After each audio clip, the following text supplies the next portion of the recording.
My name is Debbie Travis. I was born in Reading, in England. I am a television host, a television producer, an author, and a syndicated columnist.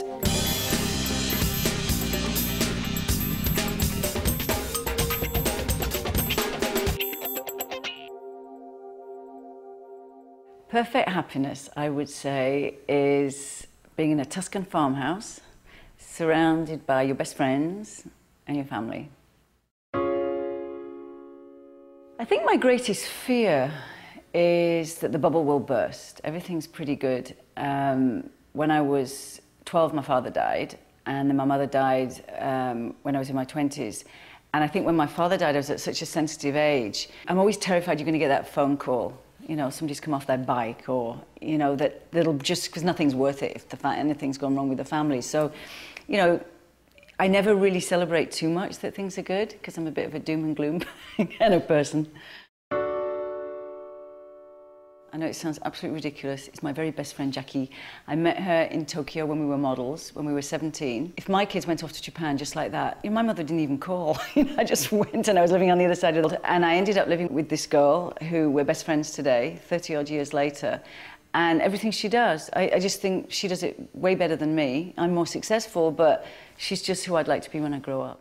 The thing I most dislike about myself is I'm incredibly impatient. I move very, very fast. My mind is always whirling. And I guess it's being impatient that people who are working with you sometimes can't mind read, can't understand what I'm thinking. You know, I'll walk into a room going, right, yes, we've done it, and everybody's going, what did she say? I think it's that quickness. If you can't keep up, it's kind of tough. So I'm sometimes a bit too impatient. I dislike in other people procrastination, because I just do it, I just move. And meetings that go on for years, you know, the same group of people who turn up and never actually do anything. And I don't like mundaneness. I'm very frightened of the ordinary. I come from an ordinary small village where if you didn't marry somebody by the time you were 18, from that village, you were thought to be a bit odd. So mundaneness kind of scares me, actually. I'm always frightened I'll end up back in Blackburn, Lancashire, drinking.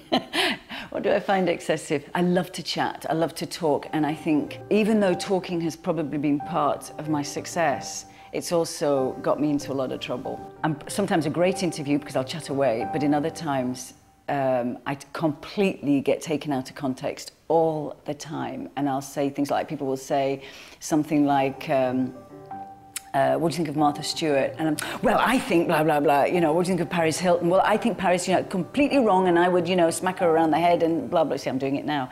And of course, Debbie would smack Paris Hilton around the head. You know, I'm always taken out of context because I talk too much. And my grandma used to say to me, who actually is my other idol, but my grandma used to say, you know what, your mouth is going to get you into so much trouble. I think the most overrated virtue, which maybe is a bit of a Canadian thing, is correctness. I come from an extremely verbal country. We're not the most physical people, but if you look at all the TV shows today, you know, who are the bad guys? The Simon Cowells, I mean, the dancing show, the talent show, they always have the Brit, you know, who will say what they think, because we're brought up like that. We say what we think, especially where I'm from, which is the north of England. So I think very often over-correctness, being over-polite, doesn't actually do any good. People who work with me know that if I go, oh my God, you did such an amazing job, I really mean it. Because I don't pat everybody on the back every 2 seconds, because I don't see the point. I don't really care about money. I don't care about what life has given me. What I care about is lying in bed going, what am I doing today? And, you know, if my whole day was filled around going to the dry cleaners and getting a manicure, I'd go nuts. I would probably be a bitter, wizened old person. I once said to a girlfriend when I was absolutely frantic and busy, and I said, you know, I'd just love to buy a farm somewhere. She said, Debbie, if you bought a farm, the next minute you'd be selling apples on the side of the road, you know. I see opportunities everywhere, and I just, to not have anything to do all day, I think I get the most satisfaction if the kids are happy. I mean, that's all that really matters. If they're alive and they're safe and they're having a good time and they're not locked in their room, I'm happy. I feel safe at home. I love home, I always have. You know, even at 4 o'clock in the morning, sitting on the stairs going, this is mine. We've created it. We started with absolutely nothing, and I don't have a flashy home. I have a beautiful home, but when that front door's shut at night and everybody's safe, everybody's there, I feel everybody's in their place, safe and secure. Well, I wear my grandma's ring, and she had that through 2 world wars, and ever since, there's 3 girls in my family and a boy. And as little girls, we would constantly say, Granny, when you die, can I have that one? Can I have that one? Well, of course, I got the biggest one. You constantly rub it, and she used to rub it. So I would say that's my most treasured possession. I think if the house was on fire, I'd go and get the photo albums, because I have a terrible memory. It's like, who are you again? My mum, your son. Okay, got it. So it's the only way I remember stuff is by flicking through albums. Oh, anything like a lawyer or in an office, or anything like a vet.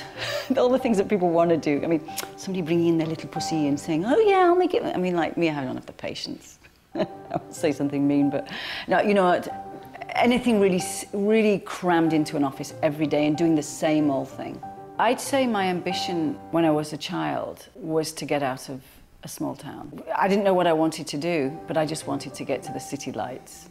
Well, without sounding like a beauty queen, I think to give everybody, every child, a great childhood. I had an amazing childhood, not as a teenager, but as a child. And I think every kid deserves to be happy as a child. I think I'm in a constant whirl of panic, of like, where am I going now? Where am I, you know, excitement and overwhelmed. Is to buy a house in Italy. I go every summer. I spent most of my summers driving around while everybody else is having a good time, trying to find the perfect paradise. And I've dreamt and thought about this for 10 years. I like the people. I like being around the people. I like the landscape, and the homes are just spectacular. And what makes Tuscany so unique, that they've never built there. They haven't built